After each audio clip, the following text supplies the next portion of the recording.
Nag-crave na naman po kami ng aming paboritong Thai curry or tinatawag na Keng Kiao Wan. Keng means curry, Kiao means green, Wan means sweet. So ito po yung green sweet curry na isa rin sa pinakakilala at pinakamasarap na pagkain dito sa Thailand. At meron po tayong 2 kilong gata. Ito yung pangalawang piga. Ito naman yung kakang gata. Medyo masabaw po yung curry na ito kaya pinalagyan ko ng maraming tubig. At kapag ganitong mga curry, hindi po sila nagigisa. Bali maglalagay muna sila ng kakang gata at papakuluan natin hanggang sa medyo lumapot. Ito po yung green curry na gagamitin natin. May mga ready-made na pwedeng bilhin sa palengke dahil mahirap gawin ito. At ito yung usual na ginagamit ko galing lang sa palengke. At gusto kong ipakita sa inyo na meron ding nabibili sa mga tindahan, sa mga 7-Eleven, kahit sa mga palengke or grocery store.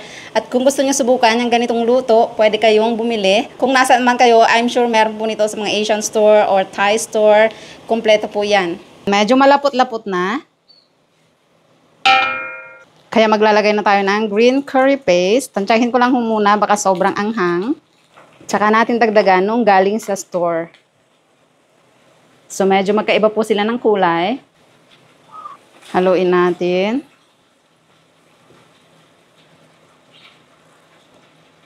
So, yung paste na yan ay meron po siyang kaffir, green chilies, bawang sibuyas, at parang may ugat rin ng coriander. I think may lemongrass din siya. So, papabanguhin lang po natin to. At kakailanganin natin ng kaffir leaves. Gamit na gamit po ito sa ating pagluluto. Pupunitin lang natin, tatanggalin yung gitna. Pampabango po ito at pampatanggal langsa. Kaya kahit hindi nila ginigisa,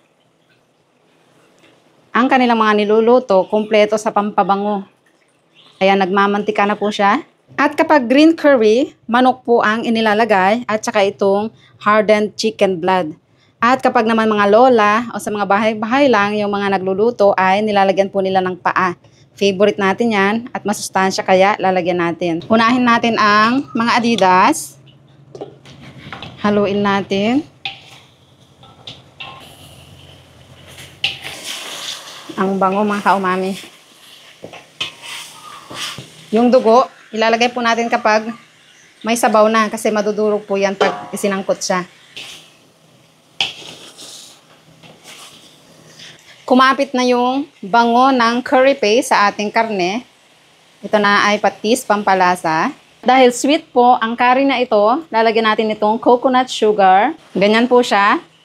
Kung wala, pwedeng asukal lang mga kaumami.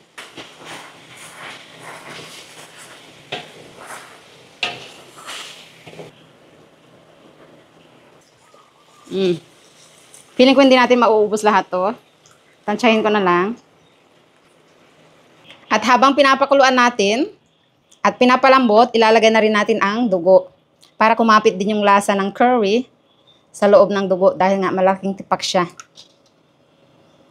Pansin nyo po, nagmamantika siya. Pero yan ay galing sa gata. At kapag green curry, hindi po mawawala ang talong at itong pea eggplant. Ito po yung parang ligaw na talong kung tawagin sa atin or wild eggplant, pero iba po. Ito po ay pea eggplant. At meron din po tayong basil. Ito po yung sweet basil na pwede rin kainin o kinakain namin dito ng hilaw. Ayan, so sobrang lambot na nga po ng ating Adidas. Kaya ilalagay na natin itong talong na parang green peas. At itong natitira pang kakang gata. Wow, grabe ang lapot. Grabe ang creamy. So, titikman ko na at titimplahan bago natin ilagay yung ibang gulay. Okay na ang timpla. Lagyan na natin ang talong.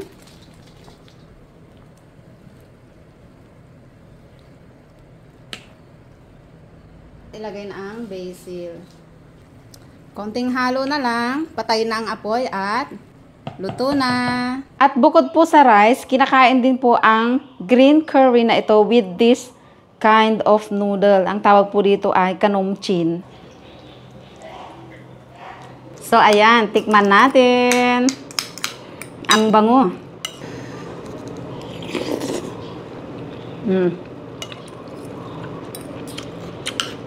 Ang sarap. At ito po hindi siya pansit na katulad ng pansit na kailangan mahahaba. Dudurugin mo siyang ganyan.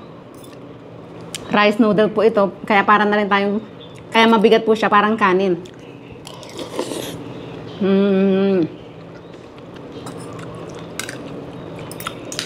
Grabe. Yung anghang po niya, mild lang. Mas nangibabaw yung gata niya at yung tamis niya.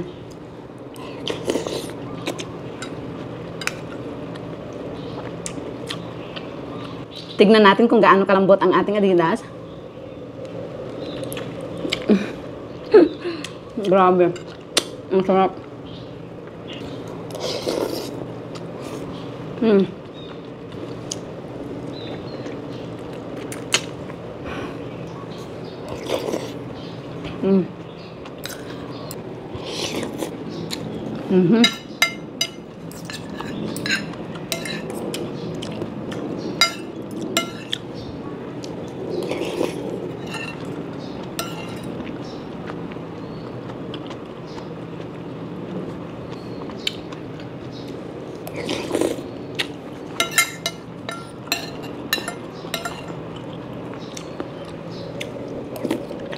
Mm-hmm.